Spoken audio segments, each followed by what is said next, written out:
Talks, Episode 1, Mit Borrás, recorded on December 21 at 12:43 Central Europe Time. Hello, I am VVOVVA. This series of videos, titled Talks, features contemporary artists and discusses views on the future. I will ask questions in order to understand, and get a glimpse at what is to come of the coexistence of technology and nature. I am proud to introduce to you a transdisciplinary and multidimensional artist, Mit Borrás. His work raises the idea of adaptation between a human being, nature, and technological progress. Hi, Mit. Happy to have you and welcome to Talks. Let's dive straight into the first question, as I am excited to understand your perception, beliefs, and the world in which you exist. Here we go. The first question. What is art? And more importantly, what is art for you? Well, I'm sure there's no correct answer for that. And I think that probably if you ask to one person that one day you'll get an answer, and the next day you'll get another answer. Because it's a concept that cannot be whole, that is all the time like running through the forest and you are trying to grab it, but it's kind of impossible. So today I'm going to say that perhaps art is the tool and the result. And I explain myself the same way we have words and sentences to create literature and to make poetry. Visual arts are like not just the elements we use like in an installation or a painting or a video or a digital piece or anything. They are also these invisible, intangible things that are the result of that. And what are these tools and these results of the tools? I suppose it is a complex language that is used to describe the context. This is what I think. We use art to describe our context, the same way we use anthropology or philosophy to do the same things. Perhaps the difference between philosophy and anthropology and arts is that we are trying not to be as clear as them or as precise, because it is precisely in the misinterpretation of what we describe or what we are saying where we have art. No, the difference between what I do when I make an installation and what do you think I'm talking about, there is where you have the wonderful idea where everything happens. No, otherwise it would be science or anthropology, which is very close to us but not the same. No, we are trying to just put the focus on some context we are talking about, but not to be extremely literal. And this is the beauty of art, I believe. Okay, I understand. Let's go further. At this moment, the world is overfilled by marketing with its suggestions and sometimes even dictated choices. How much does marketing influence art today? Do you see art as a part of marketing, or is it a standalone entity? Market influence completely arts, or it influences nothing at all, and art is just a free expression of something. This is not true. This is happening in some cases. So I think the most precise description of the situation is that the capitalism, I suppose, is a very strong monster and machine that likes to devorate everything. So it likes to devorate also art. And also it does partially. So we have the market and we have the galleries and we have the museums and we have the books and the publications and the magazines and so on. And this is also not bad in one hand, because we need that machine to vehiculate, to use and to show our work. But it doesn't, it's everything. I think in the end, many artists do their work because they need to do that. Besides Instagram or whatever it happens with a gallery, because in the end, they don't give a fuck. They don't care. And this is very frequent. And this is wonderful. This is just wonderful. And this is like a bubble where the market or the system cannot enter. This is the beginning of everything. If during the career of that artist, then the system tried to seduce this person, then it may happen. It's frequent. It happens all the time. But you can still, I believe, protect the treasure, like the little flame that moved the idea. So you can still be free to do things, but let's admit it, it's complicated as long as you are related with the market and the whole system. It is just complicated. You just have to feed it as a wonderful plant or a mushroom, because it's delicate and it can be just smashed and broken. You just have to keep it saved, and it can be saved, I think. I see. Let's go deeper into the commercialized side of the art world. In our era of digitalization, what do you think of the means like Instagram, NFT, crypto? And do we need art galleries with the technologies that exist? If we are talking about galleries, do we need them? Of course, we don't. I would say no, we don't. But they're not, in the other hand, the enemy, and they are not in the opposite band or anything. I don't see it like this at all. I think that's a topic and a kind of elaborated idea that we artists have in the cloud of our ideas, that they are like destroying our things. And I think it's not as simple as that. We are trying to sell art in the end, which is all right.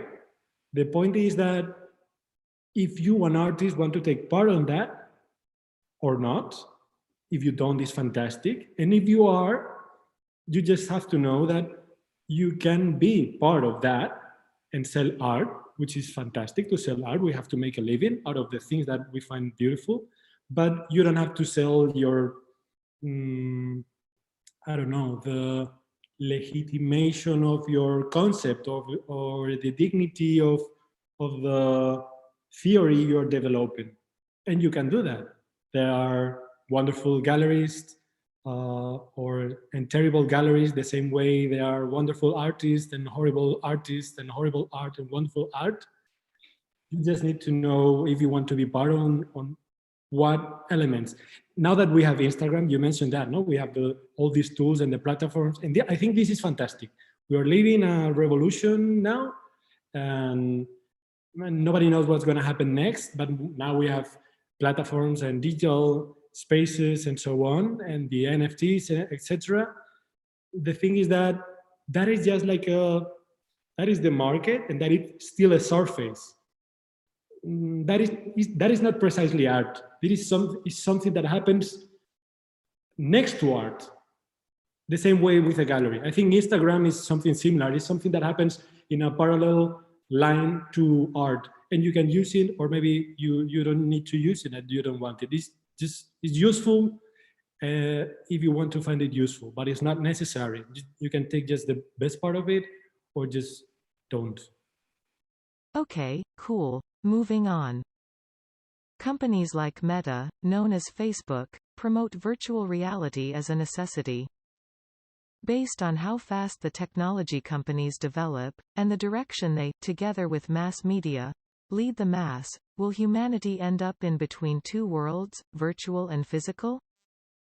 I really hope we end up in the forest again, making fire and living nicely and comfortably in caves and just enjoying each other's. I really hope that happens. And it seems like we are just running fast, crashing into some kind of huge wall. So this is kind of the way I see a little bit this idea of the metaverse and so on. I think in a way I see it from outside. It's like I feel it's somehow like observing kind of a monster that is attractive in one side. So it's interesting to observe it and even to be part of it, to experience that. And I understand we are going into that direction, but it is obvious we're doing it too fast, and it is definitely deeply related with the hunger that the system has. So it's just the culmination of our desires. No, the capitalism always wants you to desire things, and this is again just a new form, this technological progress of feed your desires. So yeah, we will probably be with those classes in the metaverse, and then we were gonna have the next thing. But my opinion is that it's not gonna be eternal. Like, for example, I remember I read a book from Ronald Wright that was called A Short History of Progress. And it was talking about how previous empires like the Roman Empire and the Aztec in Mexico and Mesopotamia and so on, they were in a very similar situation. And in the highest peak of their progress, they just collapsed. And it seems like we are going into that direction. I hope not, but everything looks like it's going to happen. So maybe in a couple of decades or whatever, we're going to have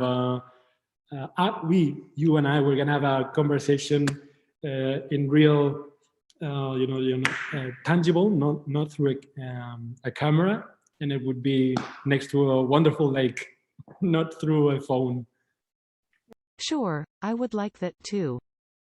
However, you and I are having this conversation during very tense times. And it feels like the actual physical meeting became a unique and maybe even special event. So, do you think people will be able to shake hands again? And more than that, will humans be able to update their DNA to ignore the virus, prevail and survive? I hope we are going to survive, yes.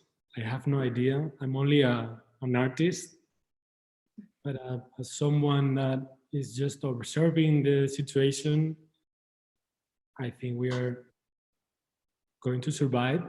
I want to, I believe so, but probably we need to change deeply many things that are related with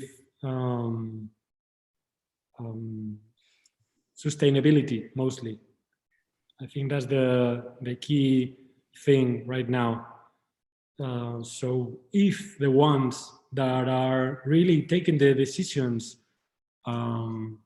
really want to take care of this planet and us on it, and take care of it and be more sustainable, then we will survive. Otherwise, we're gonna smash and crash again against that wall. And I hope it doesn't happen. Really, I really hope so. I really hope so. I tend to be like an optimist, pessimist. So I've always thought that we are just fans of observing the collapse. Like, we like to just, we as humans, society, it looks like we are always trying to reach what is unreachable. And that is fantastic in poetical aspects. But if we as society want to create huge, complex industrial structures, to have more things that we need, that it means we are driving too fast, and that it's a pity. So I hope somehow we just slow down at what we are doing. I hope so. Yeah. Okay, actually, that is why earlier in the conversation I brought up marketing. It just seems that humanity is already stuck in the advertisement game that often propagates unnecessary and at times harmful things. Therefore, let me ask you this. How can a person navigate in a world that was built on the principle of sell and buy, and find their true desire or purpose? Yeah, I understand you. Desire, I think the idea of desire, I think is the key word that is functioning here. This conversation, I believe that what this liquid modernity, as it's called, no, is telling us is to seek to conquer our desires, because if you conquer your desires, you are happy, and this is what is driving us mad, because we need to be young and cool and sexy, and we need to go to yoga and to be very social with people, and we need to open digital companies, and we need to go and travel to wonderful exotic countries. In the end, it doesn't matter. This neo-capitalism idea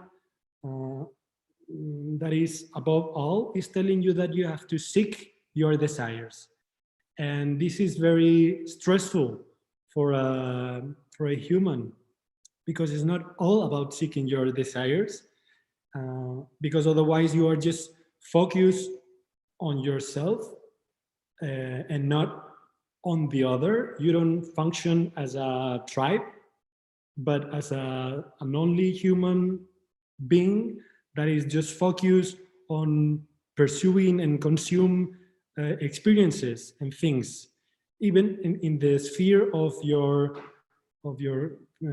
family context, in your sexual context, in your working context. And this is horrible, that you need to, if you are supposed to be happy and to give yourself all what your desires are telling you, that is catastrophic. And this is exactly what the capitalism needs us to believe. And this is how we are living, I believe, in a perpetual crisis, because we are like somehow feeling that we are like going up the mountain, and we are being successful in different parameters of our life, and the social parameter or whatever, or in your work. But in the end, at the same time, you're feeling, but you have not conquered the final peak. You still can do better. You can still do this and that. And I believe we should somehow follow better examples. Like, I don't know, like, for example, like Thoreau, like the philosopher, the American philosopher that went to live to a forest. He wrote a wonderful book that was called The Duty of Civil Disobedience, for example.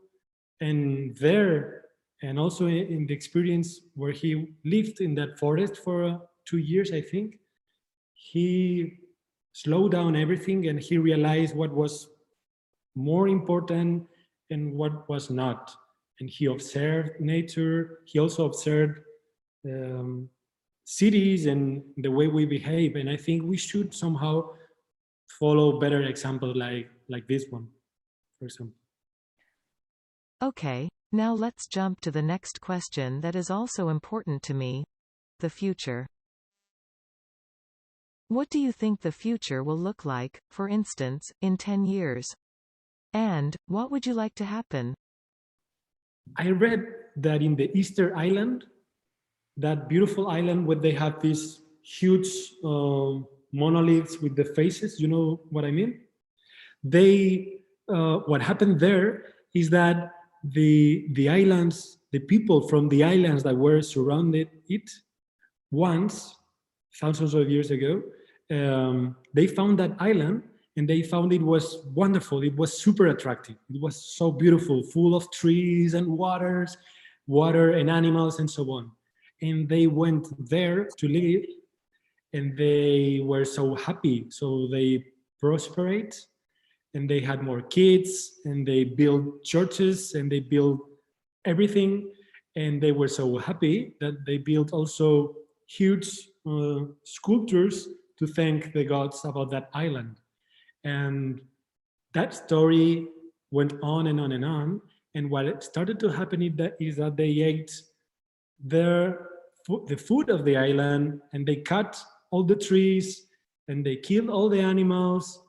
And the only thing that was left there was were those monoliths as a symbol of giving thanks to the gods because of the island. But nothing else were there. They had to leave the island because they started to feel bad and sick, and they ate everything. They just destroyed the island. And I feel that in a way we are like in that island, and we are eating everything. We are thanking others, perhaps the gods, that we are so happy and we are doing all these kind of things. But we are also observing the island is becoming like a desert. We are just destroying everything. I believe that in 10 years, we will be in a very similar situation, just observing. We have less food, less trees, less fun, but more malls and more raves and more places to enjoy ourselves. But 10 years is nothing, so it's not going to change much, I believe. Maybe in more years, the thing will be different.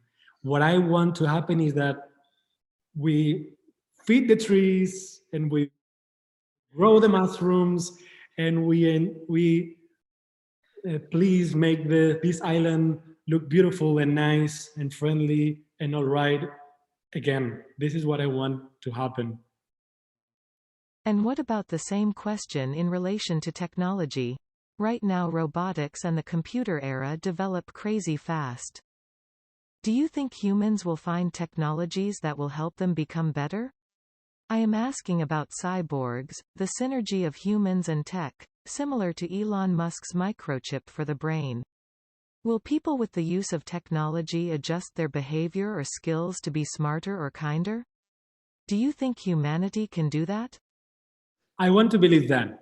I have no doubt that technological progress is, in general, for the society, like the last frontier to conquer in terms of progress, in terms of adaptation.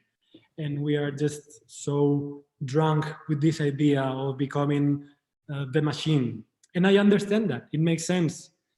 And I try to be optimist. I'm not someone that is against technological progress. I think we should just be smart and do it in the same way nature grows, in a more symbiotic way. So we adapt to our context in a balanced level. So we maintain a respectful distance to the others and to the animals and to the biosphere. So technological progress is definitely something useful, unless we use it in a very wrong way. So I hope we don't.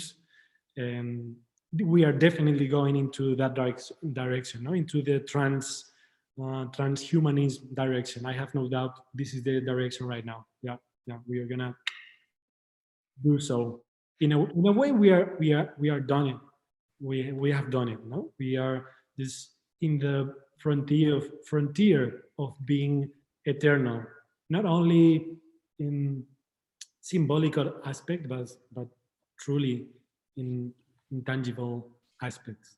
At this moment, maybe if we hear this conversation in the future, everything is going to be completely different. But if we take a fixed picture of the moment right now, we are into that direction definitely, and we are going to reach this end of the road very soon. As the topic of technology is something very close to me, I would like to talk about it a bit more. What do you think of machines versus humans? In particular, about the concept of when machines will prevail over humanity. Or do you rather believe that humans are smart enough to contain AI?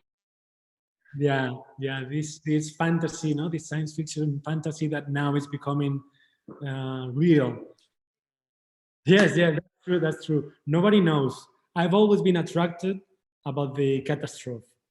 Always, always. Since a kid, I always read books that were talking about this, the machine that is eating us and is smarter than us, and it's gonna survive us. But somehow I think, I have no idea, but I think that our imagination is not as powerful as what is going to happen. Probably what is going to happen is something completely different.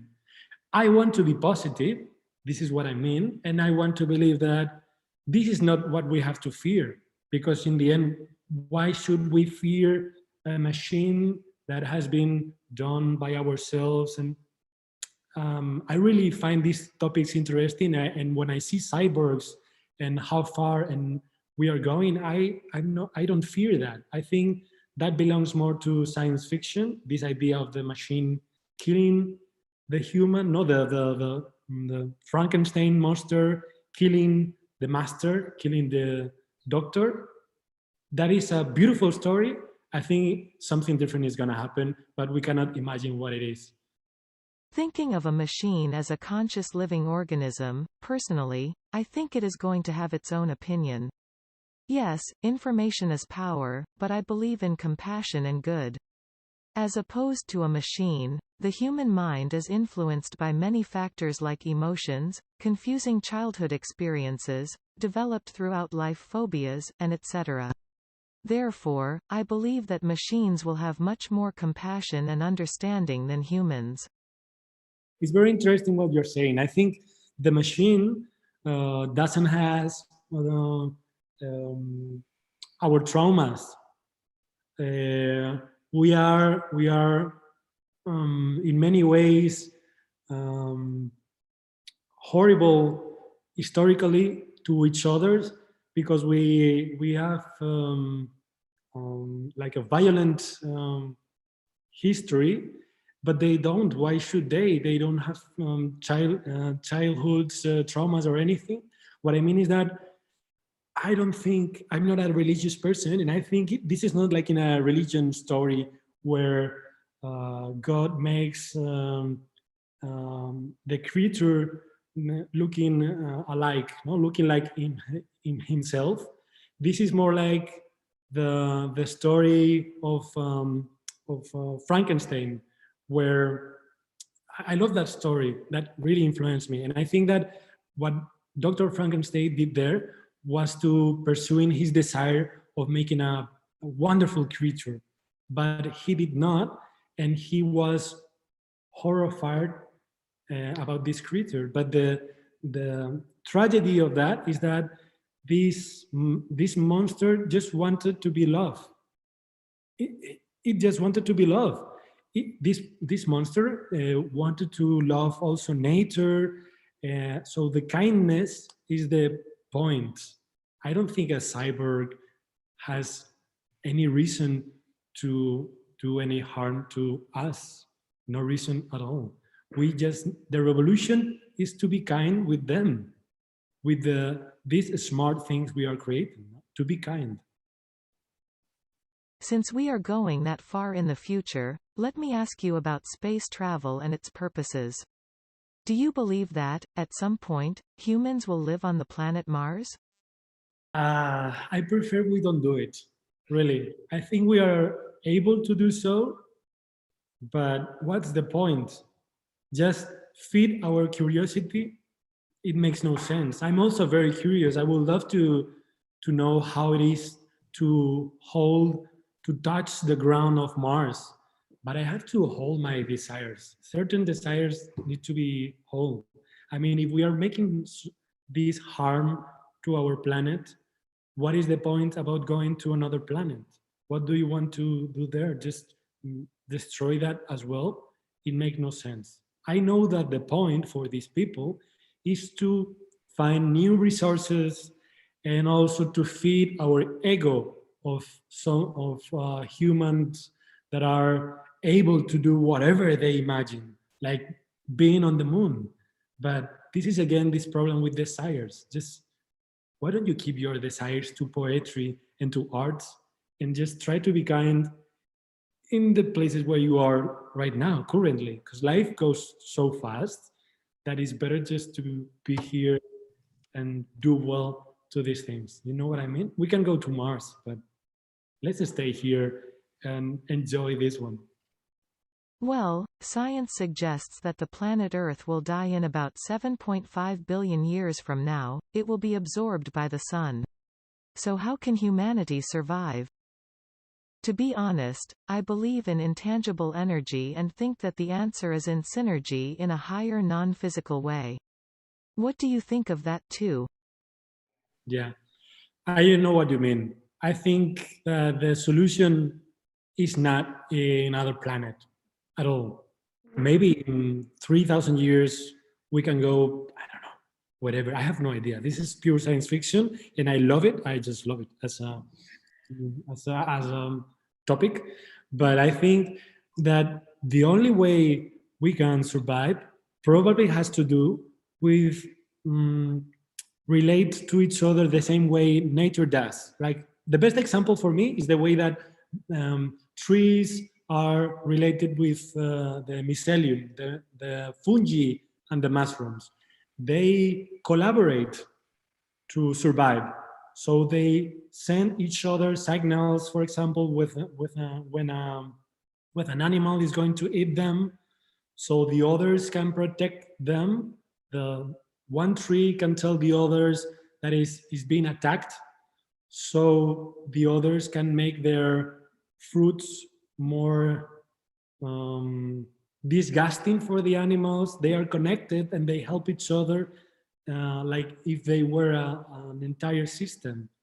We should do the same. Function as this system, help each other connected, like in this kind of biosphere, and have the realize that we are part of this entire thing. I think that's the only way we can survive. We cannot survive through spaceships. This is not the good path. This is a very fun path. I have to admit it. It's super fun. Lasers and metaverse and so on. I love it. I just love it. But I think it's not the right direction. This interconnection in nature that you just spoke about leads me to my final question: the intangible matter and how much humans know about it. For instance, in Buddhism, it is believed that thoughts really do become things. Can the human mind be developed to levels beyond understanding, for example, traveling in time with just a thought? I agree. There are so many things we don't understand that we don't know the amount. And I think this is one of the reasons, for example, as you say, you mentioned Buddhism, no? One of the reasons we do that. I went to Indonesia and to Sri Lanka. It was even more interesting what happened there in certain Buddhism temples I visit. It is obvious we seek something and we are trying, we have this feeling, this instinct you're saying, and this is the reason some people, for example, were there praying to a huge tree that was supposed to be planted there by Siddhartha, by Buddha. And when you observe that situation, you know that one of the things that we know is that we feel something.